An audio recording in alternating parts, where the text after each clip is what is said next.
So let's start off with Dr. Melancon, who is going to talk with us this evening about social justice. Glenn?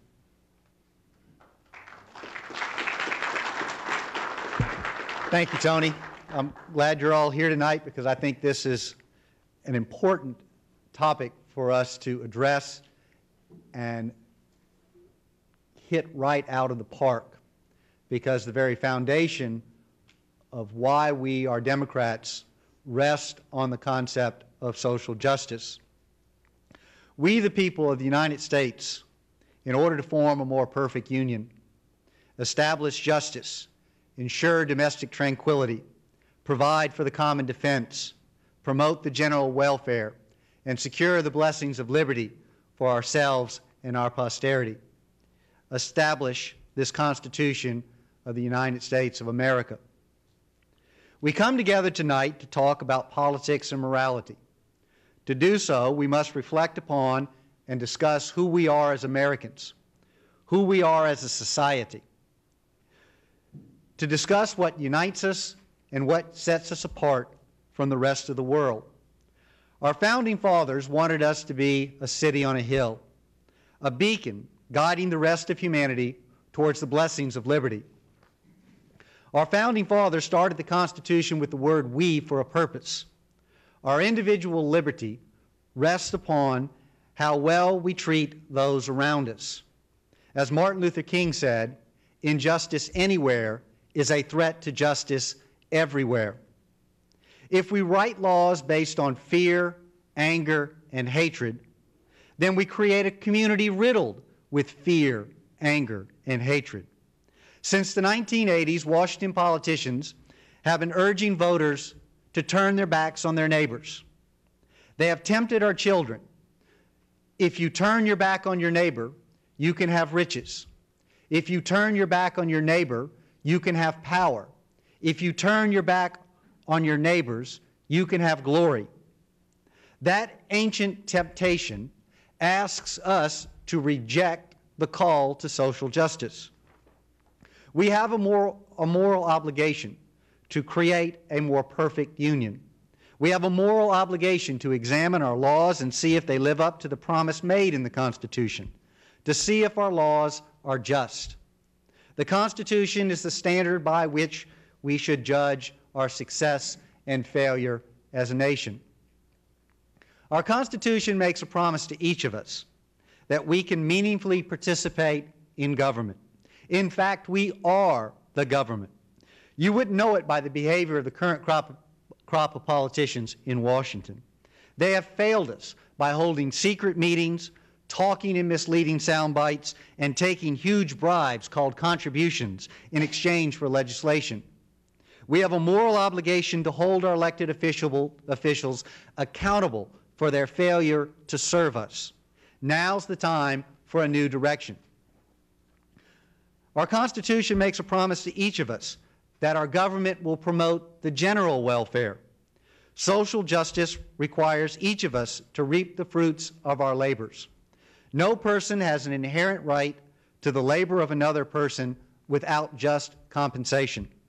You wouldn't know it by the behavior of our current crop of politicians in Washington.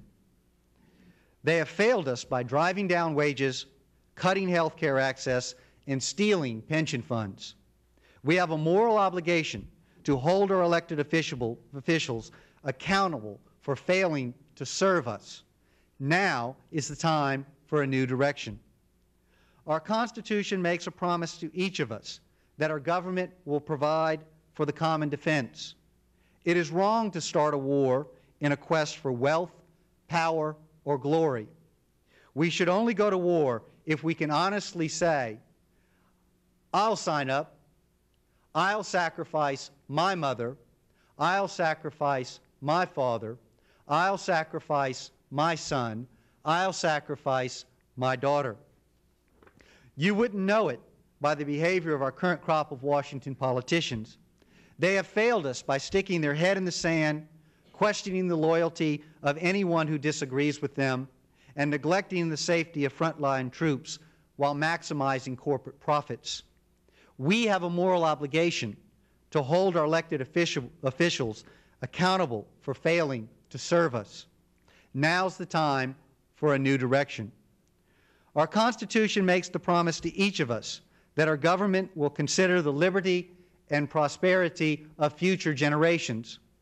We need to pass on the country in better shape than we got it.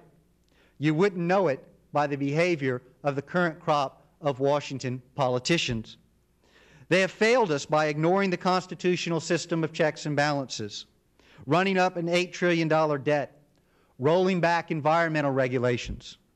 We have a moral obligation to hold our elected officials accountable for failing to serve us. Now's the time for a new direction. Social justice requires us to always bear in mind the impact our behavior has on our neighbors. Social justice requires us to treat each other with respect and dignity.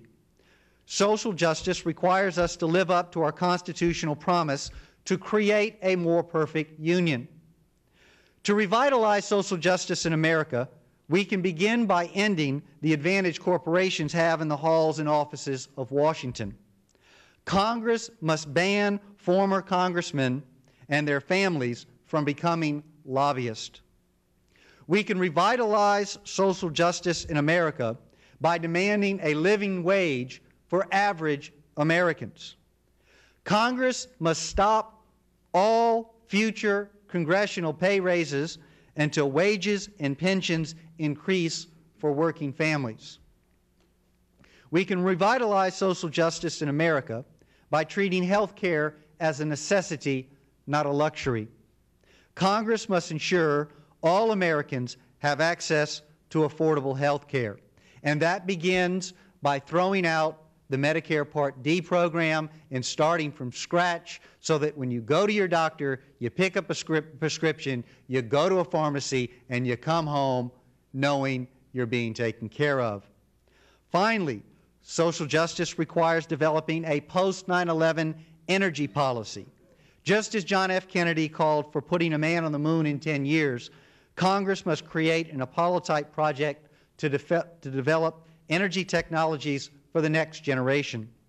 It is critical to our national, economic, and environmental security that we find affordable, alternative energy sources and conservation technologies. These practical measures would benefit all Americans, not simply the privileged few. As you listen tonight to the rest of the speakers, I dare you to dream. Americans have always been at their best when they have dreamed of creating a better world. Dreams alone, however, are not enough. We have to look at the fruits of our dreams. Do they work for the good of all or the privileged few? Am I stepping on my neighbor's back just to get ahead? Am I lifting up my neighbor as I lift up myself? America was built by average people like you and me, who refuse to accept the injustice, cruelty, and poverty of the world. I know that together we can create a more perfect union. We can restore that city on a hill our founding fathers dreamed of by moving forward as a community to ensure social justice for all Americans. Thank you.